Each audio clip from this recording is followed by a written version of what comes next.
नमस्कार। India speaks daily में आपका स्वागत है। मैं हूं संदीप देव।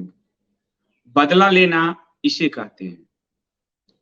दुनिया के सबसे अमीर आदमी एलन मस्क ने ना सिर्फ ट्विटर को खरीद लिया, बल्कि जो लोग ट्विटर में लेफ्ट विचारधारा के नाम पर दूसरी विचारधारा को दबा रहे थे, लोगों के अकाउंट ब्लॉक करवा रहे थे, अपनी विचारधारा के लिए एक स्वतंत्र फ्री स्पेस वाली जगह को लड़ाई का अड्डा बना रखा था, उसे मुख्यालय से बाहर फिकवा भी दिया।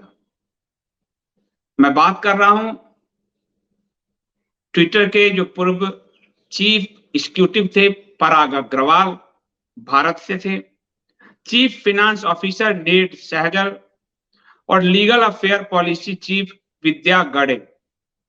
कहने को ये भारत से थे, लेकिन इनके खून में लेफ्ट और इनके खून में कट्टरता दौड़ रहा था। और ये वो लोग थे जिन्होंने ट्विटर को अपनी लेफ्ट विचारधारा का मंच बना रखा था। एलन मस्क ने आते ही इनको फिकवा दिया और एलन मस्क ने एक ऐसा बदला पूरा किया जो बदला मैं चाहूंगा कि विकास दिखाता है, वो बदला पूरा किया जाना चाहिए। और इसलिए एलन मस्क का आज नाम है। एलन मस्क ने ट्विटर को पूरी तरह से खरीद लिया है। ये आप जानते हैं कि टेस्ला के सीईओ हैं एलन मस्क, और अब वो ट्विटर के नए मालिक बन गए हैं। और उन्होंने जो किया है उस पर राइटर की रिपोर्ट बताती है कि एलन मस्क के मालिक बनने के बाद ही ट्विटर के सीईओ पराग अग्रवाल और सीएफओ नेड सहगल को कंपनी से तत्काल टर्मिनेट कर दिया गया। यही नहीं, कंपनी के हेडक्वार्टर से उन्हें बाहर फिकवा दिया गया, निकाल दिया गया। एलन मस्क ने इसी साल 13 अप्रैल को ट्विटर को खरीदने का ऐलान किया था और उन्होंने इस सोशल प्लेटफॉर्म को $54.2 प्रति शेयर के हिसाब से 44 अरब डॉलर में खरीदने का ऑफर दिया था। 44 अरब डॉलर। लेकिन बाद में एलन मस्क रुक गए और यहां से पराग के साथ उनका विवाद शुरू हो गया। सीईओ जो पराग अग्रवाल हैं, उन्होंने ट्विटर में बहुत सारे स्पैम और बोट के जरिए ट्विटर को एक अंधा कुआं बना रखा था और वो दूसरी विचारधारा को नहीं चलने दे रहे थे। एलन मस्क ने इस पर एक पत्र भी जारी किया है, वो पत्र भी आपको मैं पढ़कर बताऊंगा। स्पैम और फेक अकाउंट के कारण एलन मस्क ने अपने सौदे को होल्ड पर रख दिया था। उसके बाद 8 जुलाई को मस्क ने सौदा तोड़ दिया था। इसके बाद ट्विटर ने कोर्ट का रुख किया और फिर अक्टूबर में एलन मस्क ने अपना रुख बदला और फिर से वो डील को पूरा करने की ओर बढ़ गए।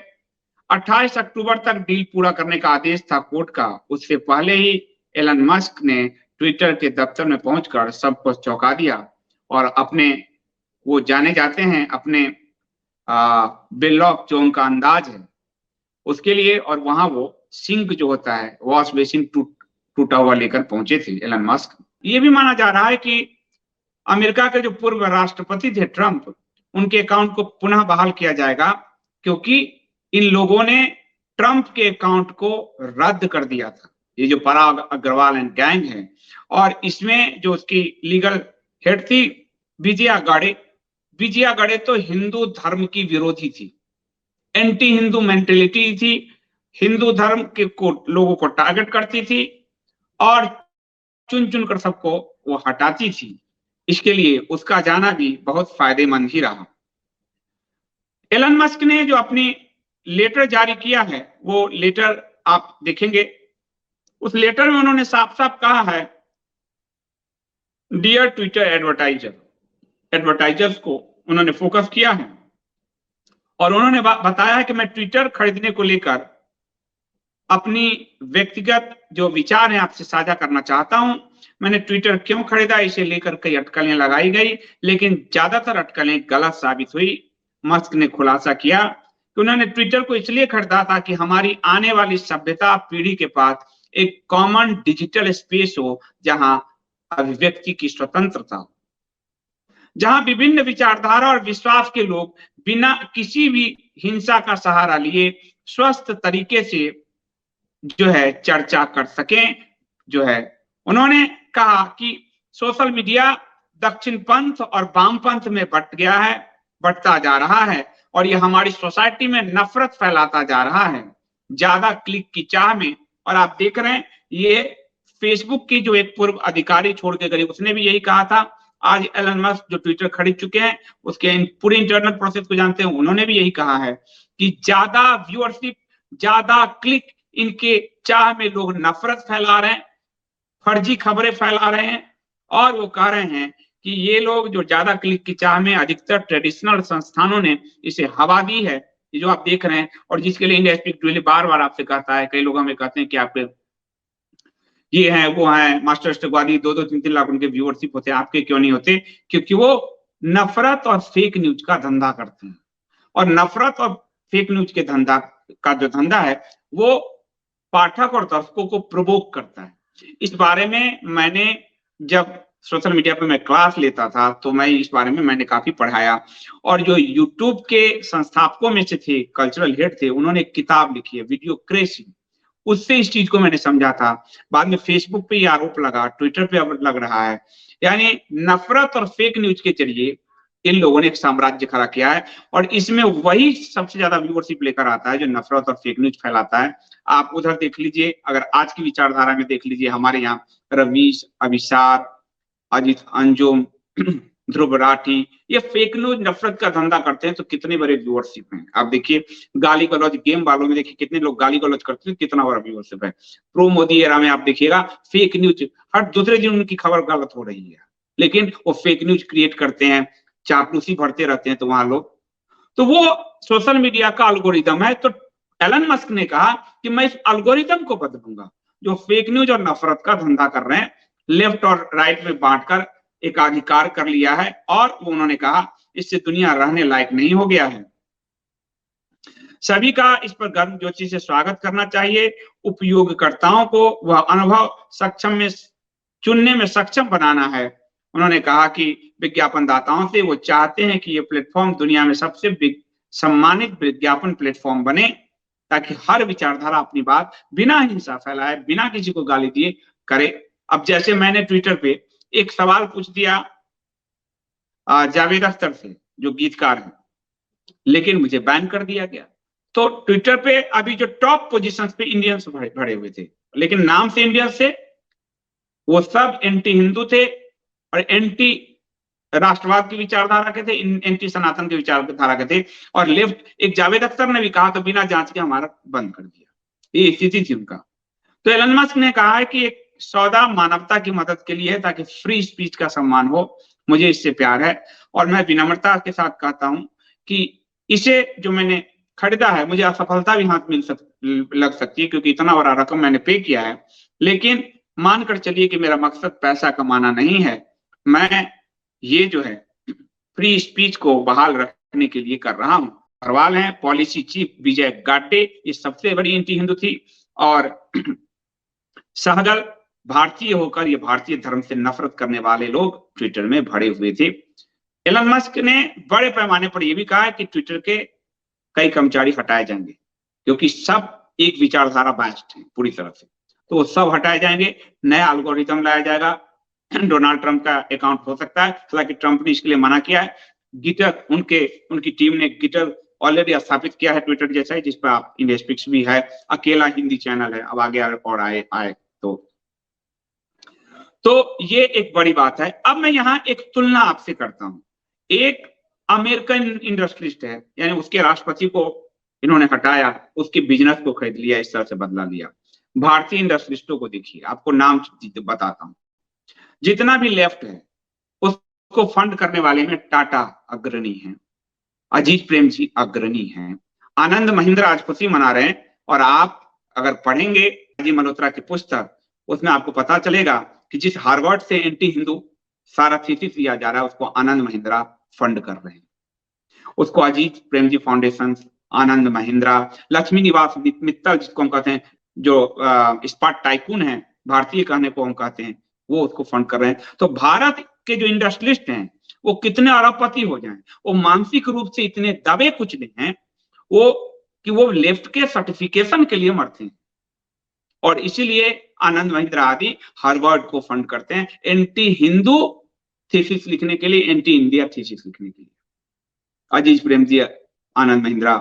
और आप उदाहरण और देखिए, आप कहेंगे अंबानी अडानी, कई लोग कहते हैं इसीलिए अंबानी अडानी पर शायद ये लोग पड़े रहते हैं। अंबानी ने जो है एनडीटीवी को खरीदा था, आपने देखा होगा। अंबानी ने ये बात खुला कि जब सेबी के सामने ये खुल के आया, जब एनडीटीवी के पास जो 400 करोड़ का कर्ज था, खासकर आईसीआईसीआई बैंक का, उस बैंक को कर्ज को बिना इंटरेस्ट पे अंबानी की एक कंपनी ने, मुकेश अंबानी की एक कंपनी ने चुकाया था। लेकिन मुकेश अंबानी ने वो हिम्मत नहीं की जो एलन मस्क ने पराग आदि को उठाकर फेंका है। तब भी रवीश कुमार नफरत उगलता था, तब भी जो है आपको एनडीटीवी के मालिकान जो है वो नफरत को संचालित कर ही रहे थे। आपने देखा ही था प्रणय जेम्स राय, राधिका राय, वो जो है अब उसको अडानी ने खरीदा है, तब भी रवीश कुमार नफरत उजल ही रहा है, तब भी प्रणय जेम्स राय, राधिका राय लेफ्ट बायस चल ही रहे हैं। तो भारत के इंडस्ट्रियलिस्ट कितना ही पैसा कमा ले, उनके अंदर कॉन्फिडेंस लेवल इतना कम है कि वो, और यही भारत के नेताओं में है, वो कितने प्रधानमंत्री बन जाएं पर उनका कॉन्फिडेंस लेवल इतना कम है कि भारत के नेता, भारत के उद्यमी, भारत के लोग, ये सब लेफ्ट बायस्ड अमेरिका, ब्रिटेन, उनकी संस्थाओं से और लेफ्ट से सर्टिफिकेट लेने के लिए मरते रहते हैं।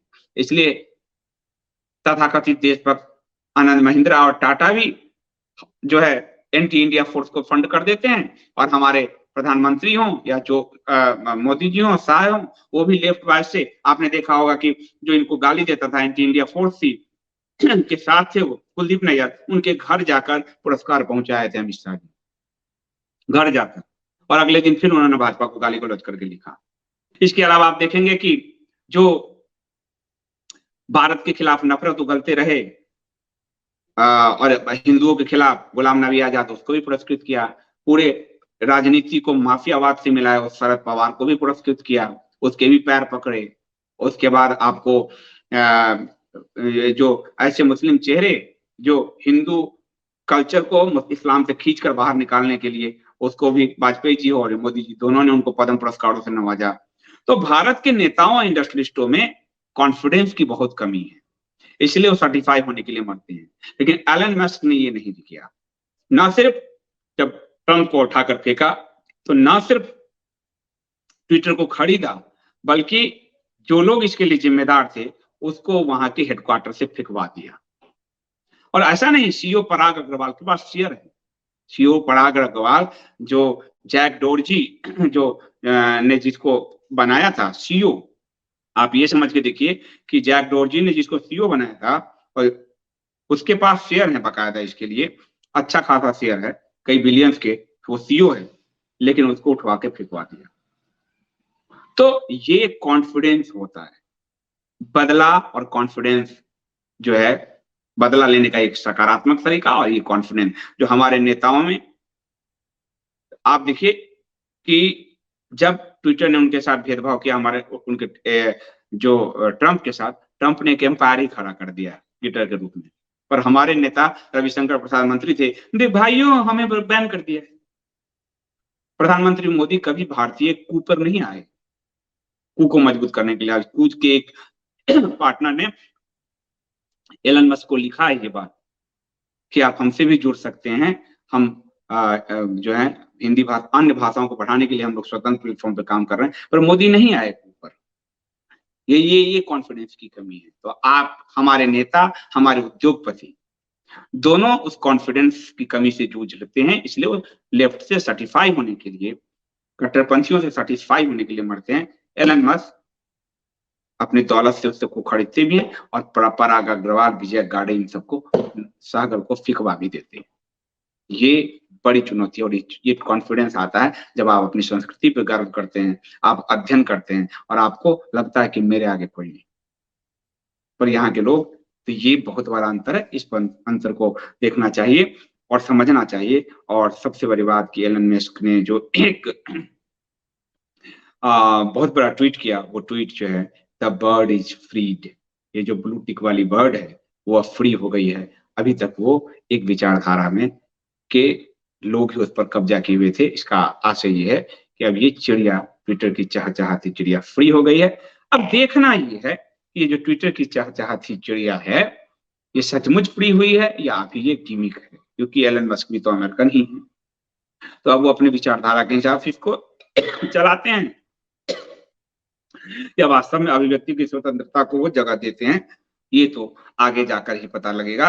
लेकिन इतना तो है कि भारत के उद्योगपति और भारतीय नेताओं में वो कॉन्फिडेंस नहीं है जो एलन मस्क दिखाते हैं और ट्रंप दिखाते हैं। ट्रंप ने दुनिया में इस्लामिक आतंकवाद शब्द लगातार कहा, हमारे प्रधानमंत्री नहीं बोल पाए। कॉन्फिडेंस की बहुत बड़ी होती है कमी, और इसलिए हमारे हिंदू भी सर्टिफाई होने के लिए वहां दौड़ते रहते हैं। तो स्वयं पर भरोसा कीजिए तो आपको सफलता मिलती है।